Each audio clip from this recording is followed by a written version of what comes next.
दोस्तों नमस्कार।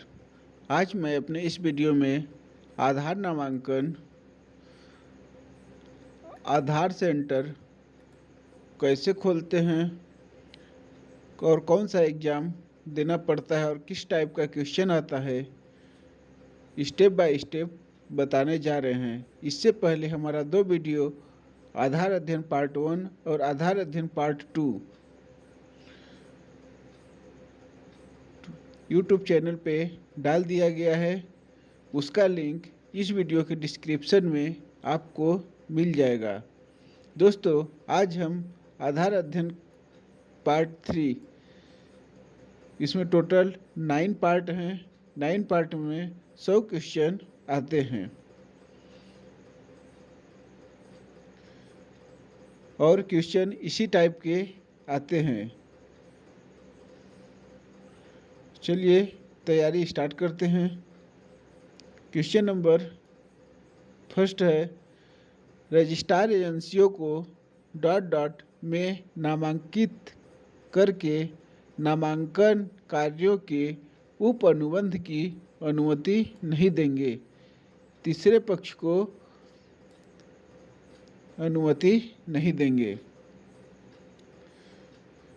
तो इसका हो जाएगा, रजिस्ट्रार एजेंसियों को तीसरे पक्ष में नामांकित करके नामांकन कार्यों के उपबंध की अनुमति नहीं देंगे। क्वेश्चन नंबर 2 है, रजिस्ट्रार और नामांकन एजेंसियों या केवल द्वारा प्रदत्त या अधिकृत नामांकन अद्यतन सॉफ्टवेयर का उपयोग करेंगी। UIDAI। इसका आंसर हो जाएगा UIDAI।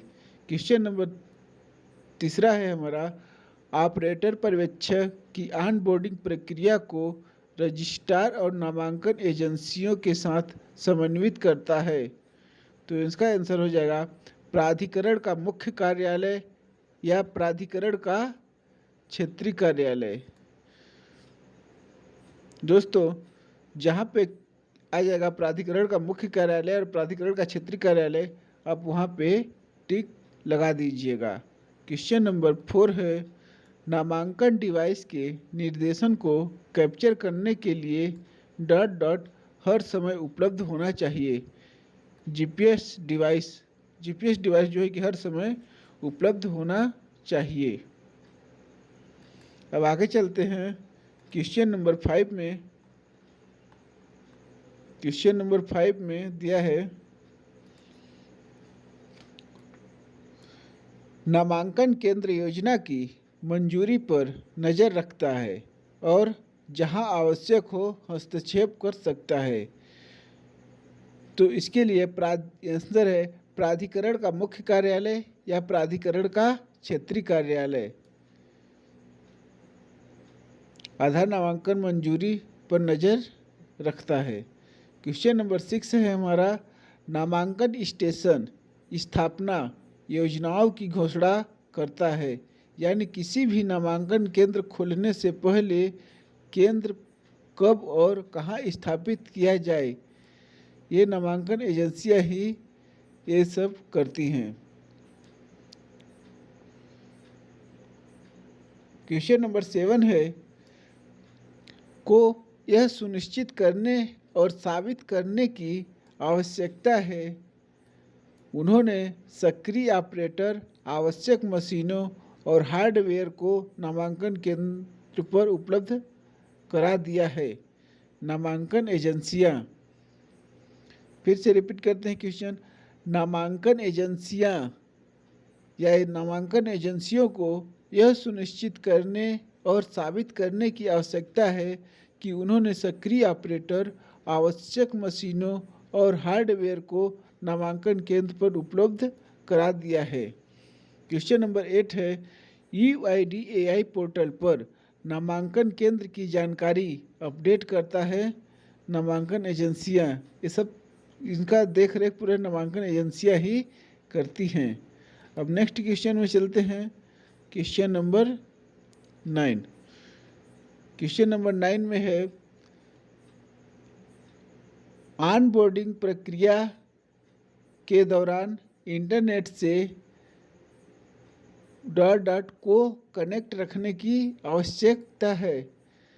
तो नामांकन ग्राहक को कनेक्ट करने की आवश्यकता है, कनेक्ट रखने की आवश्यकता है। क्वेश्चन नंबर 10 है, नामांकन कर्मचारी की ऑनबोर्डिंग प्रक्रिया के दौरान नामांकन ग्राहक को इंटरनेट से जोड़ा जाना चाहिए। इसका आंसर है इंटरनेट।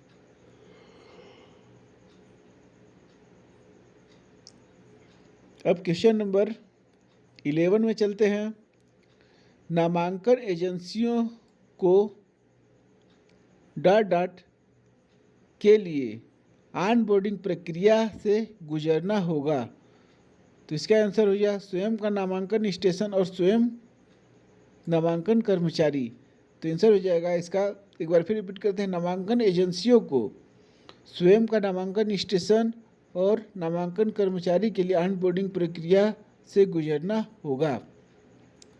क्वेश्चन नंबर 12 है, ऑपरेटर पर्यवेक्षक के ऑनबोर्डिंग के लिए उत्पन्न उपयोगकर्ता प्रमाण पत्र फाइल डिजिटल हस्ताक्षरित फाइल है। तो यह है इसका आंसर .xml।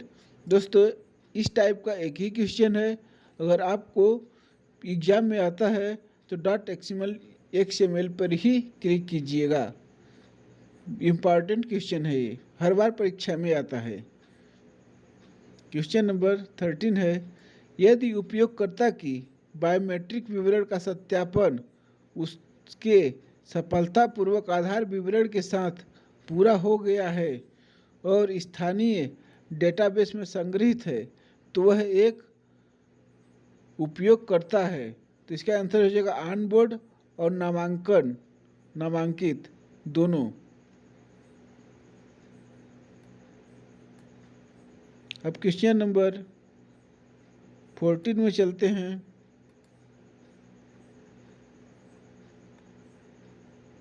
क्वेश्चन नंबर 14 में दिया है, जब बायोमेट्रिक्स की गुणवत्ता थ्रेशोल्ड से ऊपर है तो उपयोगकर्ता को उसकी स्वीकृति की पुष्टि करने के लिए जाएगा। तो इसका आंसर हो जाएगा संकेतक। क्वेश्चन नंबर 15 है, ऑपरेटर पर्यवेक्षक की बायोमेट्रिक्स नामांकन क्लाइंट पर कैप्चर कर लेने के बाद प्रमाणीकरण अनुरोध सर्वर को भेज दिया जाता है। तो प्राधिकरण की, इसका आंसर हो जाएगा प्राधिकरण की। क्वेश्चन नंबर 16 है, ऑपरेटर पर्यवेक्षक के बोर्डिंग पृथक्करण के दौरान डॉट डॉट की आवश्यकता नहीं है। तो बायोमेट्रिक्स पुष्टि की आवश्यकता नहीं है। क्वेश्चन नंबर 17 है, CIDR के साथ ऑपरेटर पर्यवेक्षक की बायोमेट्रिक्स के सफल सत्यापन के पश्चात ही उपयोगकर्ता ऑनबोर्डिंग को आगे बढ़ाने की अनुमति देगी। तो इसका आंसर हो जाएगा ऑनबोर्डिंग। तब आगे चलते हैं। क्वेश्चन नंबर 18 क्वेश्चन नंबर 18 में है, प्राधिकरण का मुख्यालय या प्राधिकरण का क्षेत्रीय कार्यालय नामांकन स्टाफ की ऑनबोर्डिंग प्रक्रिया के साथ समन्वय करते हैं। तो इसका आंसर हो जाएगा रजिस्ट्रार तथा नामांकन एजेंसी। क्वेश्चन नंबर 19 है, स्थानीय बायोमेट्रिक सत्यापन के दौरान द्वारा उपलब्ध कराई गई बायोमेट्रिक नामांकन क्लाइंट्स से संग्रहित बायोमेट्रिक्स से सत्यापित किए जाते हैं। ऑपरेटर और पर्यवेक्षक, क्वेश्चन रिपीट कर देते हैं, स्थानीय बायोमेट्रिक सत्यापन के दौरान ऑपरेटर पर्यवेक्षक द्वारा उपलब्ध कराई गई बायोमेट्रिक नामांकन क्लाइंट्स में संग्रहित बायोमेट्रिक्स से सत्यापित किए जाते हैं। तो आंसर हो जाएगा ऑपरेटर पर्यवेक्षक। क्वेश्चन नंबर 20 है, यदि उपयोगकर्ता के बायोमेट्रिक्स विवरण का सत्यापन सफलतापूर्वक पूरा नहीं हुआ है और स्थानीय डेटाबेस में संग्रहित नहीं है तो ऐसी स्थिति में के रूप में नामांकित नहीं दिखाई देगा। इसका आंसर हो जाएगा नामांकित नहीं। क्वेश्चन नंबर 21 है, नामांकन एजेंसी पोर्टल पर नामांकन केंद्र की जानकारी अपडेट करेंगी। नवीन यूआरएल को द्वारा पुष्टि की जानी चाहिए। तो इसका आंसर हो जाएगा क्वीमिस पोर्टल और नोडल अधिकारी। क्वेश्चन रिपीट कर देते हैं एक बार। नामांकन एजेंसी क्वीमिस पोर्टल पर नामांकन केंद्र की जानकारी अपडेट करेंगी। नवीन यूआरएल को नोडल अधिकारी द्वारा पुष्टि की जानी चाहिए। अब नेक्स्ट क्वेश्चन में चलते हैं। क्वेश्चन नंबर 22 दिया है डॉट डॉट और ऑपरेटर और पर्यवेक्षक हेतु नामांकन क्लाइंट्स पर लॉगिन के लिए ऑनबोर्डिंग और स्थानीय बायोमेट्रिक सत्यापन अनिवार्य है। तो ऑपरेटर और पर्यवेक्षक, इसका आंसर हो जाएगा ऑपरेटर और पर्यवेक्षक। क्वेश्चन नंबर 23 है, प्रमाणीकरण के दौरान ऑपरेटर पर्यवेक्षक बायोमेट्रिक्स की तुलना उसके द्वारा बताई गई बायोमेट्रिक्स से की जाती है जो उसके स्वयं के नामांकन के समय पर होती है। तो इसका आंसर हो जाएगा नामांकन। क्वेश्चन नंबर 24, नामांकन ग्राहक जांच करता है कि ऑपरेटर पर्यवेक्षक निलंबित, ब्लैकलिस्टेड या एसोसिएटेड ऑनबोर्डेड नहीं है और उन्हें ऑनबोर्डिंग से प्रतिबंधित करते हैं।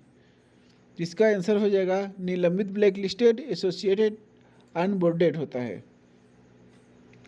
क्वेश्चन नंबर 25, ऑपरेटर पर्यवेक्षक डी एसोसिएशन के बिना एकाधिक नामांकन क्लाइंट्स पर बोर्ड हो सकते हैं?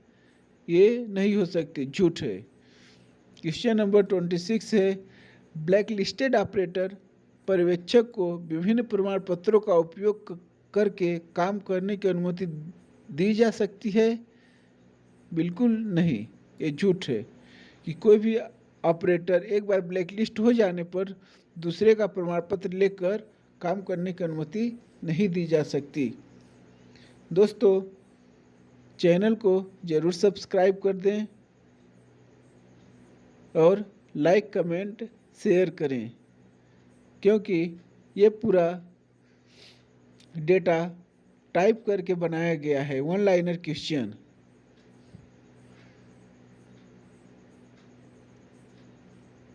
वीडियो अच्छी लगे तो लाइक, कमेंट, शेयर करें। धन्यवाद।